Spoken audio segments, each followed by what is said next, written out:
Hey Scrappers, it's Vanessa here with another scrapbook process video, and today I am working on a layout for a challenge in the Secret Not Secret Kit Club July Bingo Challenge.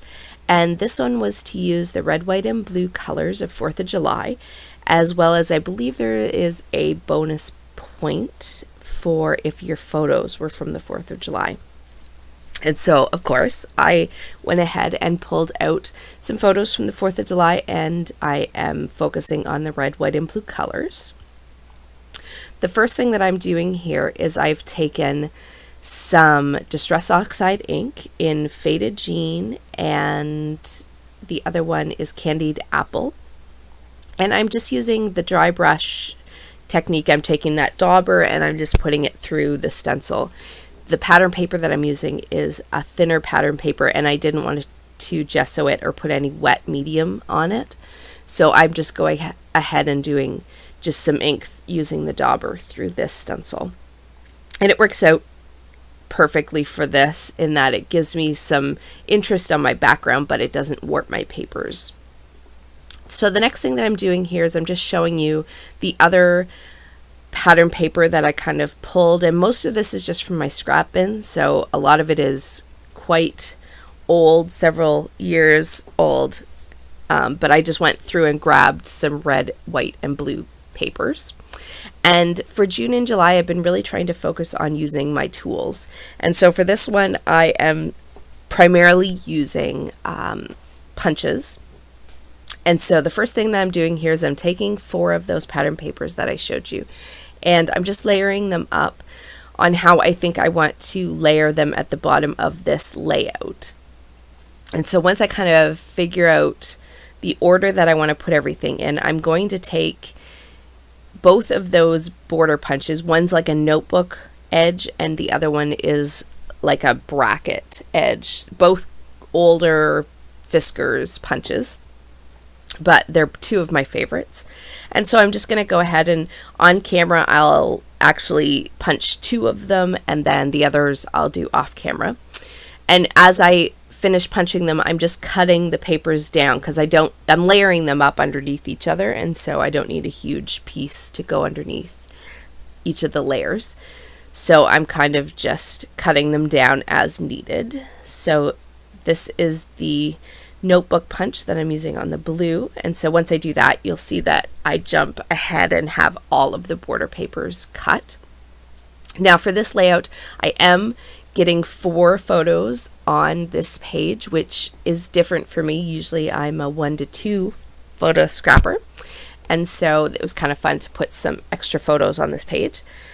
And I'm going to mat my photos with this, I believe this is an old piece of Alison Craft paper from Webster's Pages, and it's kind of like a white paper that has like that tin ceiling kind of look to the pattern paper. So I'm going ahead and I'm using that for my main photo, and then my smaller photos I'm matting the larger of the photos with a blue, just a small dot blue pattern paper that was just a scrap, and then I'm using that white Alison Craft paper for the 2 smaller. And so I have the one photo with my family in it is going to go down on the left, or no, the bottom right, and then the photos with the fireworks are going to go up in the top left because my family is looking in that top left direction in the photo, and so I put the fireworks there to show that that's how we sit when we watch the fireworks. And my parents are lucky enough that their back patio actually faces the Met Farm team's stadium. Their back patio faces that stadium, and so we can actually sit there and watch the fireworks from the Met Stadium on the 4th of July after the game. So we have a great view. And so once I've sort of matted all my photos, I start going through and picking out the things that I pulled for this layout. And I used my scallop circle punch to punch some paper, just a white pattern paper.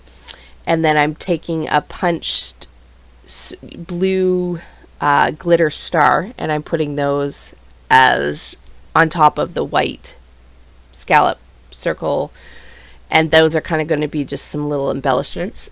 if you see the little yarn bows, those I actually created after the Pink Fresh bows, and so I just took some yarn and I went and created little bows and then tied them in the middle.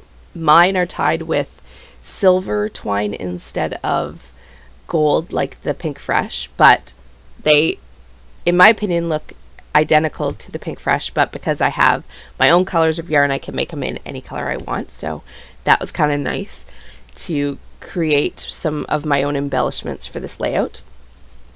And I also pulled a sticker from this Mambi sticker pad, which I believe is for planners, but I use it for scrapbooking, and it said, "Watching the 4th of July fireworks." So I just did my little trick, just like my washi tape. I put that sticker on a piece of white paper so that then I can use it as an embellishment and move it around my page, and it doesn't take and pick up the colors in the background, and I'm able to layer it easily with everything else. So I went ahead and did that and then glued all of those different pieces down. I have 3 clusters, one to the top of the photo on the right, one to the left of the photo, and then one up in the corner by the fireworks. The last thing here that I'm doing is I'm just putting my title down, which is the best view, because of course it is the best view with the fireworks right practically in the backyard.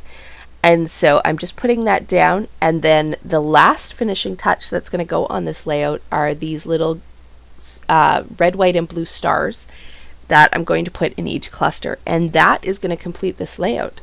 So guys, thank you for joining me, and if you're liking the videos, be sure to subscribe, and I will catch you on the next video. Still shots are coming up, and I will talk to you later.